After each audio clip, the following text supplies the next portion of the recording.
My name is Abai Schulze, and I am the founder and creative director of Zaaf. And Zaaf is a collection of Made in Africa brand. So we're mainly focused on currently leather bags and leather accessories.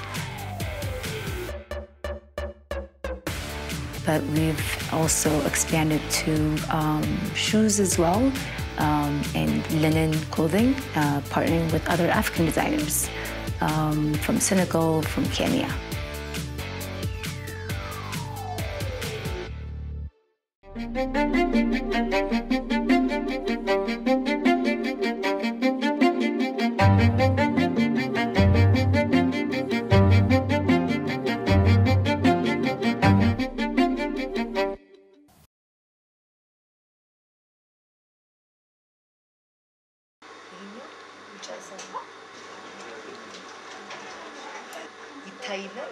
So I started this like 5 years ago now, and before that, I think for the longest time, I've always had the desire to come back to Ethiopia. So I guess kind of it's an opportunity that I saw as well as passion. It's a combination of both. I studied economics and minored in fine arts. And so I guess this kind of mixed together in terms of business as well as I get to be in a creative space. I get to make something tangible.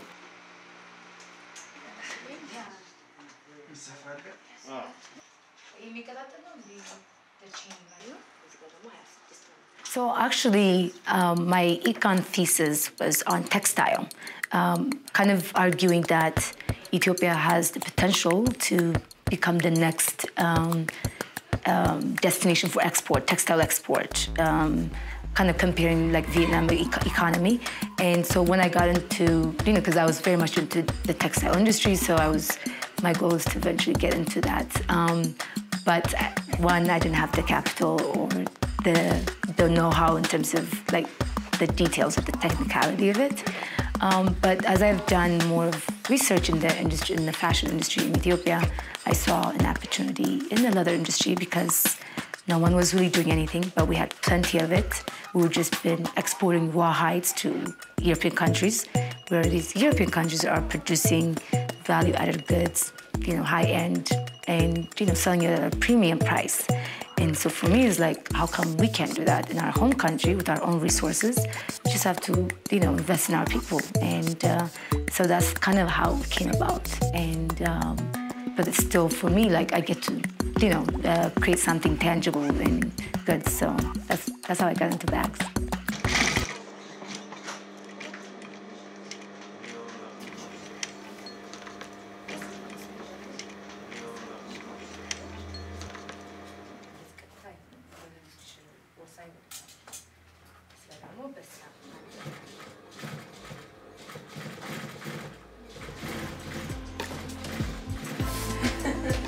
So Zaaf, established in 2014, and in terms of like retail stuff like that, we started like 4 years ago in Ethiopia. That time that we opened the store here, and the name of it means tree in Amharic, and it was more of a symbolic what tree means. And I want it to be meaningful across culture because my goal is to kind of have an international brand. And so wanting it to be easy to pronounce and then as well as to have depth. And what tree means across culture is very positive. It means growth, using the country's resources, something positive and hopeful. And it's something that's like grand and sheltering. So I kind of want that, my brand to represent all of those good things. So that's why I called it Zaaf.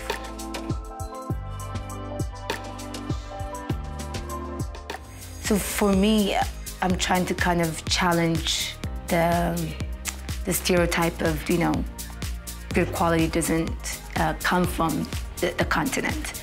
And so I wanted to get into the luxury market because that's, I think, perception is plays an important role in terms of changing people's mindset about the continent, about the people. And so for me, it's kind of like, okay, anybody could just make bags if we're not, just whatever. You can make it really cheap or you can make it really expensive or and so forth. So for me, I wanted to get into more of high-end product to kind of challenge the stereotype of, that good quality doesn't come from the continent, because it really does. If we invest in the people who have the resources, and we have really unique actually colors and textures and techniques. And so the goal is to kind of make it modernized where it's available, that it's marketable for the international market.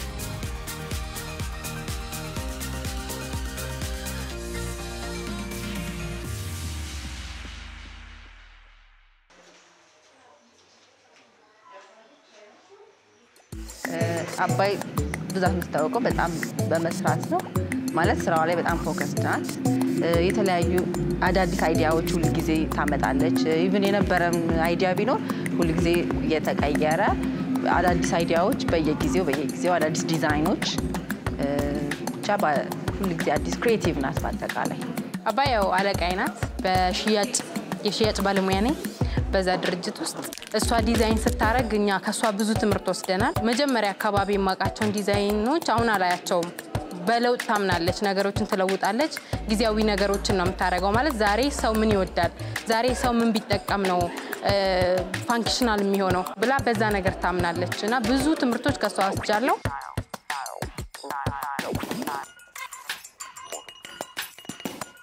So our bags are very detail-oriented, and because hence that's why I'm in this, because I love the design aspect of it. So our bags does take a little bit longer than any typical bag. A lot of our bags are handmade, hand-cut, a lot of the hand stitching. And obviously it varies in terms of from one bag to another. So one bag can take you, if it's small clutch, can take you 2 hours, and then another bag can take you 2-3 days if it involves, wood carving and hand moving and stuff like that.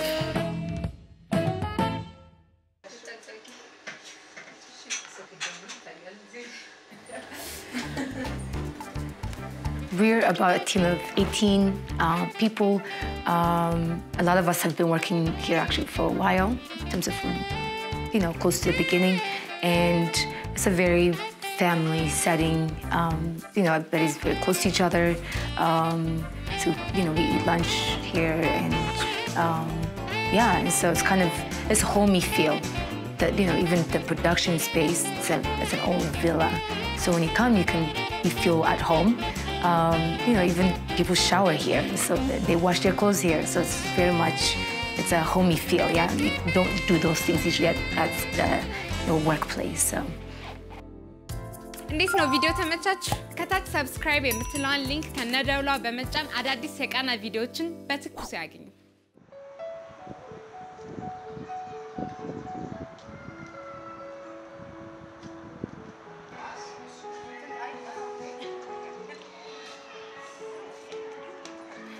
My childhood ስወለድ አላስታውስም What do you want me to start?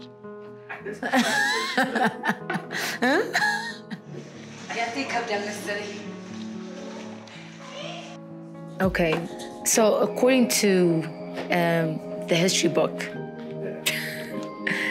I was born in Ngolo, and when I was about 3 or so, I came to Addis and lived with Jagama Kelu.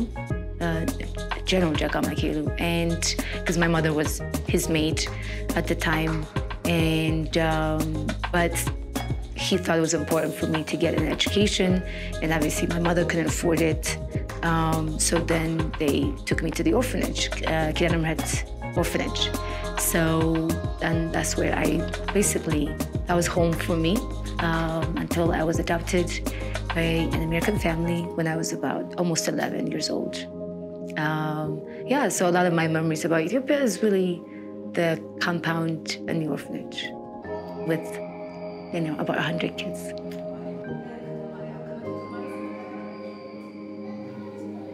I guess my first state experience was, when I landed, it was actually in Chicago, my first plane ride.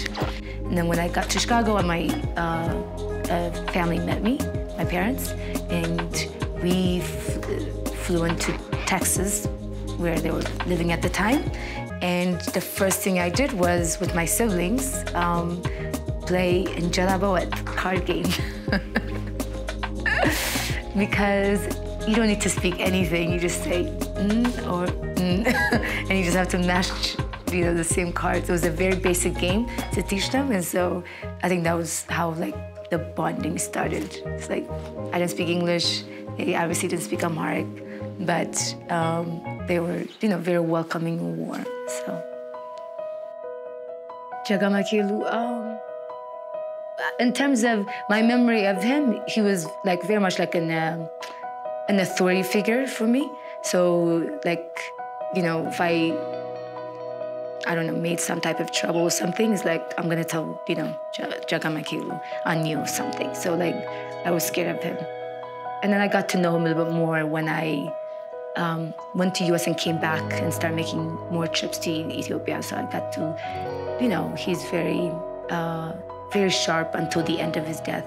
I was really impressed how alert he was at, in his 90s. And he has so much history and stories to tell. And so, I'm glad I kind of reconnected with him after some time.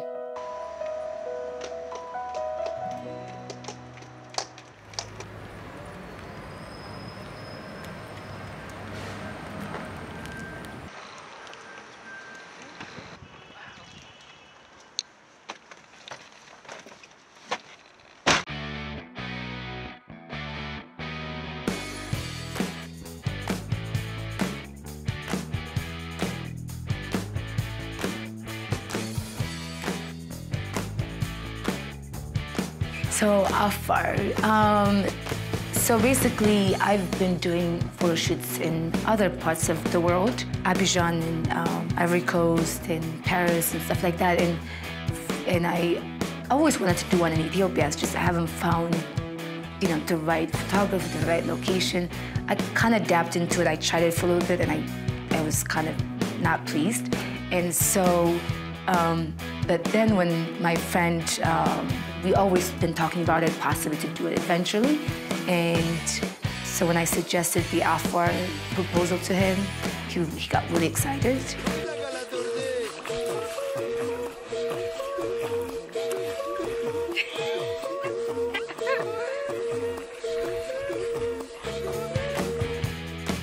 My friend is Joey Lawrence, and so then now I have to convince another, 10 people to also join the journey for 5 days.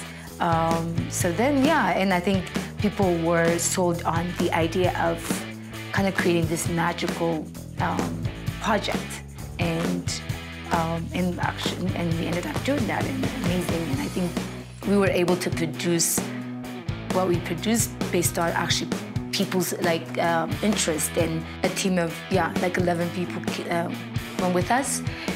And so for my photography, he really just wanted a professional, team in terms of the models, videographers, and everything, right? And so if we're gonna make this big journey, it needs to be done well, because 5 days could be a little, this could be tough when you're sleeping outside, showering, and so forth. But and we ended up making magic and creating this great campaign, not just for Zaaf, but for the country.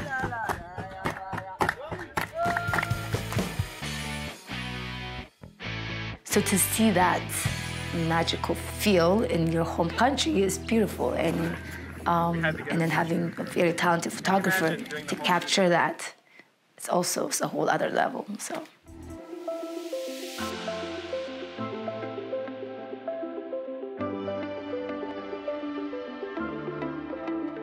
So my day varies. Like there's no single day that's the same ever, really.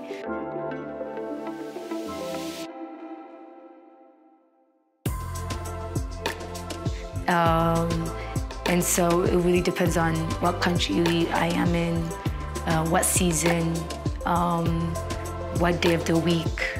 And so one random day would be, me, if I'm like an Addis, for example, waking up, then catching up on like email, and then come to the office, connect with my team, what we're doing, production, and then in between I'll have meetings, and then check up again, production, and do designs and redoing the samples, perfecting them, and then possibly, team meetings, and then call it a day after. ይህ ቪዲዮ ተመቻችሁ? ከታች ሰብስክራይብ የሚለውን ሊንክ በመጫን የቃና ቤተሰብ ይሁኑ። ከጎን ደግሞ ያለውን የደውል ምልክት በመጫን አዳዲስ የቃና ቪዲዮዎችን ያገኙ።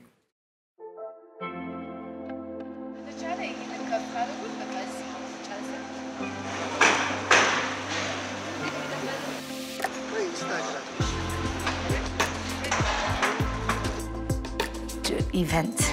It was a long time ago. So yesterday we had a show at the Hyatt, Mafi and Zaaf. So basically we kind of created this mini workshop factory scene where people kind of can feel a sense of what goes on into making this final goods.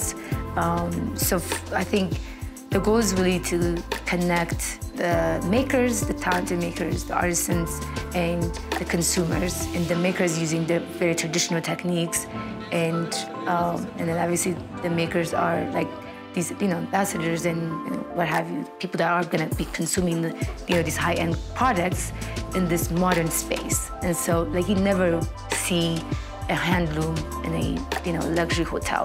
And so for me, I kind of wanted to like give that a sense of like respect for it in there and being seen there.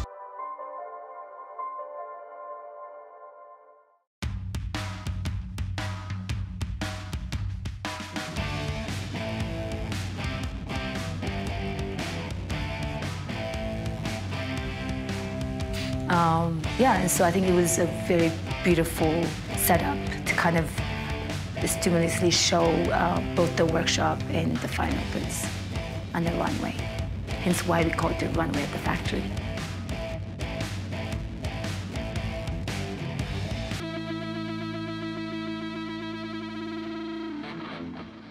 It's not, there's no, a definite answer to what's expensive, what's not. It's more of, what the material is, what it's offering, and then for you might be expensive, for another person it's not expensive. So anyone that comes in as a tourist, this is really cheap, especially that it's hand-cut, handmade, hand-stitched, everything is real material. They will never find this price in Europe at this price, like just win it, right? And so I think for me it's like, if we want to, treat our team really well and pay them fairly, and we want to create the space that's like environmentally friendly and everything, and then we want to use good quality, then it's gonna cost. So I think that's something people don't understand. It's like, if you want all of those things, then there is a price that comes with it. But to be honest with you, like, I still try to make it super reasonable for the local market versus for in the US or in Europe, it's a lot more, it's more expensive.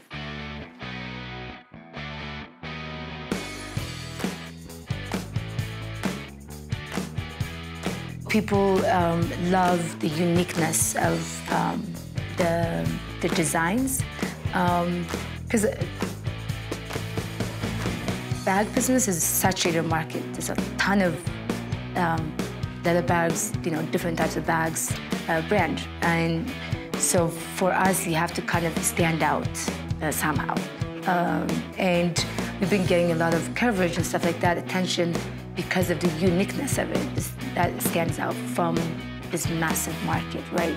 And I think if you are true to yourself of who you are, what we have here, for me to just show that and play with it. And then I kind of also love like one bag becoming different things. It flips and becomes a backpack, it become a purse, and then you can wear it sideways, And so that also like that's my part that I love about design. Not necessarily like the bag itself, but the functionality of you get to kind of be innovative with it. And I think that people have that appreciation for Zaaf because it does that as well as also looks unique with the textile, with the traditional techniques.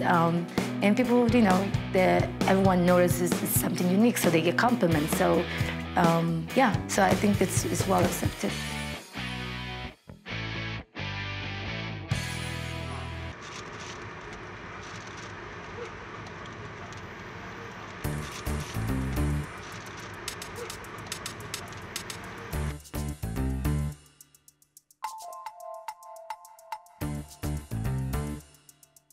Focus on quality and then have your own authentic like style where you can consistently be yourself. You know what, because if you're trying to like copy and stuff like that, like at some point you're also gonna lose passion, and so it's not gonna be sustainable. And so just kind of find your own niche mark and just, you know, enjoy the process because it's gonna be hard in between. So that's what I would suggest.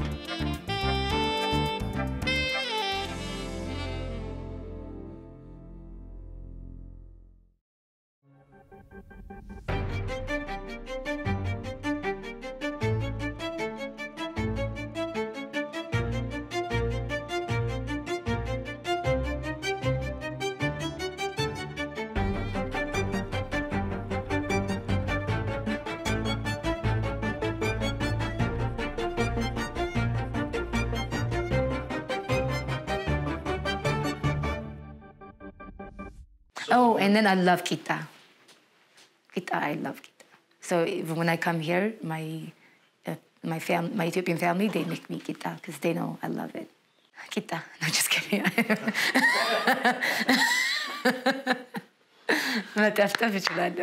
No. You know, I can make salad. I can make really good salad. ሰላም እንዴት ናችሁ? የቃና ፕሮግራሞቻችንን በዩቲዩብ ቻናላችን ማግኘት እንደምትችሉ ታውቃላችሁ። ያመለጣችሁን የቃና ፕሮግራሞች ዩቲዩብ በመሄድ /Kana Television በማለት /Kana Television ላይ ሰብስክራይብ የምትለዋን ሊንክ በመጫን የቃና ቤተሰብ ይሁኑ። አዳዲስ ቪዲዮዎችንም ቶሎ ያገኙ። አዳዲስ የቃና ፕሮግራሞቻችንን በትኩስ ያገኙ።